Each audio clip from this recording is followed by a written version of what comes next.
Hello friends, welcome back to the video. आइए इस video में हम देखते हैं कि कल मार्केट को हम किस तरीके से प्लान कर सकते हैं ट्रेड करने के लिए। चलिए सबसे पहले आते हैं। ये अब हम देखें तो एक नई एक्सपायरी शुरू हुई है और नया मंथ शुरू हुआ है।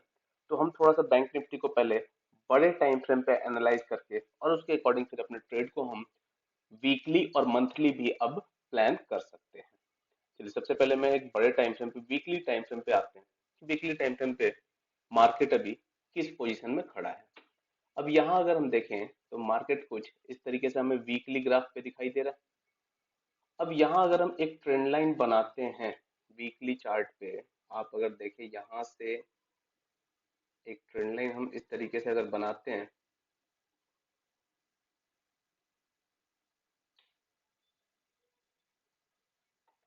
चलिए ये है ट्रेंड लाइन। अगर हम देखें तो मार्केट ने क्या किया था, इससे पहले इस ट्रेंड लाइन को यहाँ ब्रेक किया, लेकिन क्लोजिंग इसके ऊपर नहीं आई। डेट मीन्स यहाँ ये सस्टेन नहीं कर पाया, फिर से मार्केट गिरा। फिर हम देख रहे हैं कि मार्केट ने यहाँ भी एक अटेम्प्ट लिया, लेकिन क्लोजिंग इस ट्रेंड लाइन के ऊपर नहीं हो पाई, तो मार्केट फिर से गिरता है। फिर हम देख रहे हैं कि यहाँ पे मार्केट तीसरी बार अटेम्प्ट किया और थर्ड अटेम्प्ट में इस ट्रेंड लाइन को ब्रेक करके इसके ऊपर क्लोजिंग दे चुका है। डेट मीन्स कि अब हम यहाँ से ये कह सकते हैं कि मार्केट यहाँ से एक पॉजिटिव सेंटीमेंट के अंदर आ चुका है, एंटर कर चुका है। तो अब जब पॉजिटिव में एंटर कर चुका है, डेट मीन्स कि हमें थोड़ा सा यहाँ पे अब बैंक निफ्टी में बुल साइड ज्यादा कंसंट्रेट करना है। चलिए ये तो हो गई वीकली चार्ट पे कि हमें वीकली चार्ट पे मार्केट कुछ इस तरीके से नजर आ रहा है। अब जरा हम आते हैं डेली टाइम फ्रेम पे। जब हम डेली टाइम फ्रेम पे आ रहे हैं तो मार्केट हमें कुछ इस तरीके से नजर आ रहा है। कुछ ये पोजीशन है मार्केट की। अब इसमें भी अगर हम एक ट्रेंड लाइन ड्रॉ करते हैं तो आप पाएंगे कि यहाँ भी आपको बिल्कुल मार्केट ऐसा दिखाई दे रहा होगा कि बिल्कुल अपने रेजिस्टेंस लेवल पे ही ये खड़ा है। अब देखिए अगर हम, तो मार्केट ने क्या किया, यहाँ से एक डाउनफॉल आता है। पहले तो यहाँ अटेम्प्ट लिया गया, डाउनफॉल आ गया, सस्टेन सरवाइव नहीं हुआ। फिर से रेजिस्टेंस फेस करके नीचे, फिर से रेजिस्टेंस फेस करके नीचे, और फिर से हम देख रहे हैं कि मार्केट उसी पोजीशन पे खड़ा है। दैट मीन्स कि जैसे ही इसका हाई ब्रेक होता है तो इस ट्रेंड लाइन की कंफर्मेशन हो जाएगी कि ये ट्रेंड लाइन ब्रेक हो चुका है। तो यहाँ से भी हमें बहुत जल्द एक पॉजिटिव सेंटीमेंट मिलने वाला है। यहाँ भी ब्रेकआउट आ जाए, वीकली पे ऑलरेडी हमें दिखाई दे रहा है कि वीकली पे ट्रेंड लाइन का ब्रेकआउट हो चुका है। तो अब मार्केट, यहां से हम कह सकते हैं कि मार्केट अभी अब पॉजिटिव सेंटीमेंट के अंदर एंटर कर चुका है।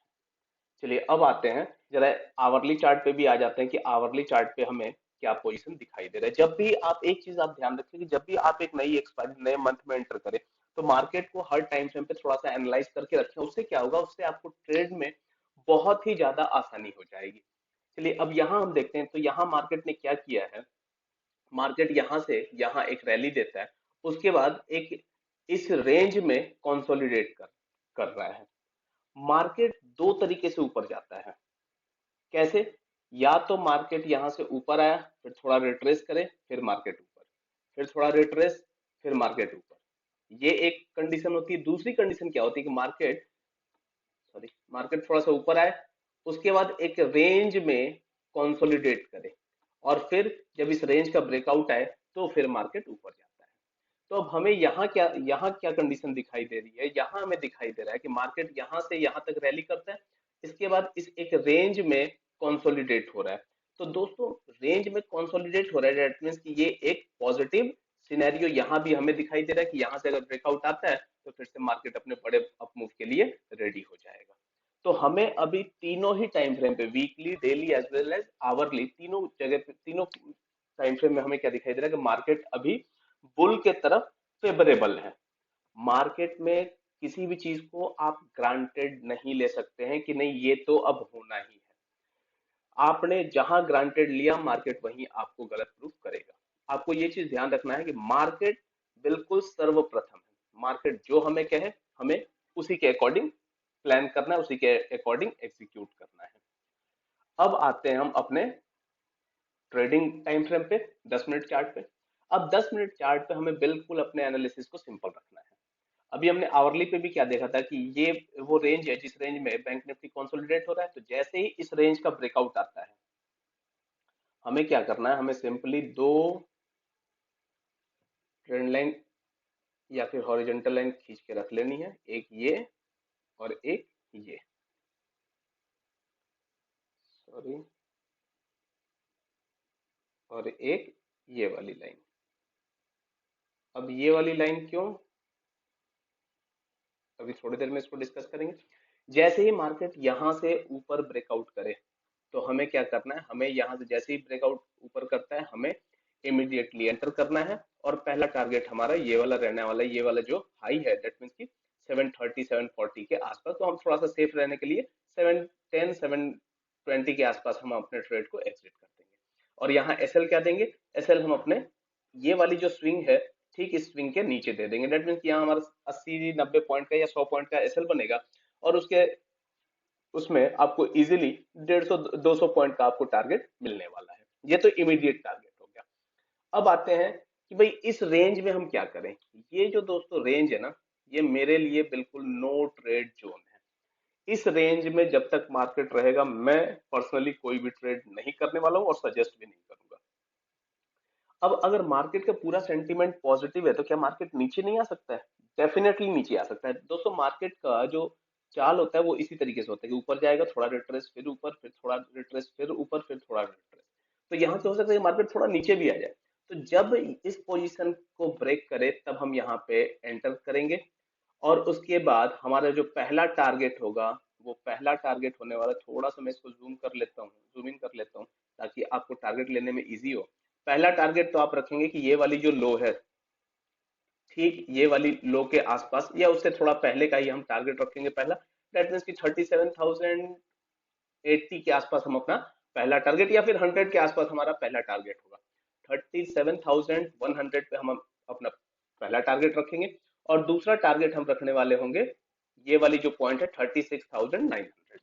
इससे ज्यादा अभी हम प्लान नहीं करेंगे। मैं तो कहता हूँ कि एक बार हम 37,000 पे ही अपने प्रॉफिट को बुक करें। क्यों, क्योंकि यहाँ हम देखेंगे तो हम एक कॉन्टिन्यूअस अप ट्रेंड में चल रहे हैं दोस्तों। जब भी अप ट्रेंड में आप चलें और आप ट्रेंड के अपोजिट साइड, जैसे अगर आप देखें तो यहाँ से एक आपको अप ट्रेंड दिखाई दे रहा है, जब भी आप अप ट्रेंड में चलें या डाउन ट्रेंड में, किसी भी ट्रेंड में चले और ट्रेंड के अगेंस्ट आपका ट्रेड है, तो आप वहां बहुत बड़ा टारगेट प्लान ना करें।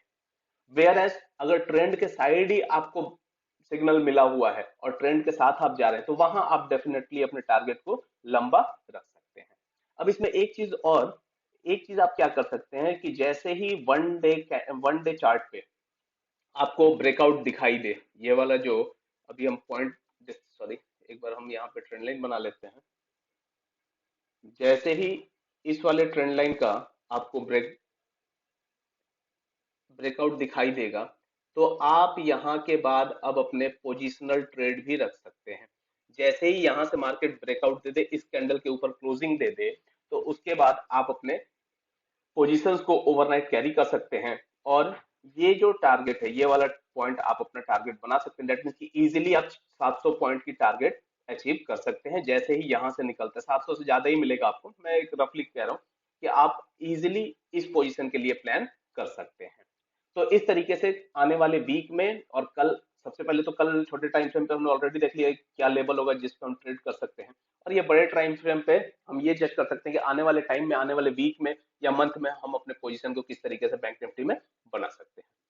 चलिए अब आते हैं कि कल कौन सा स्टॉक है जो हम इंट्राडे में ट्रेड कर सकते हैं। तो मैंने फाइंड आउट किया हुआ है रिलायंस। अगर दोस्तों हम रिलायंस को देखें तो रिलायंस बिल्कुल अपने इस रेजिस्टेंस पोजीशन के पास आके क्लोजिंग दिया हुआ है।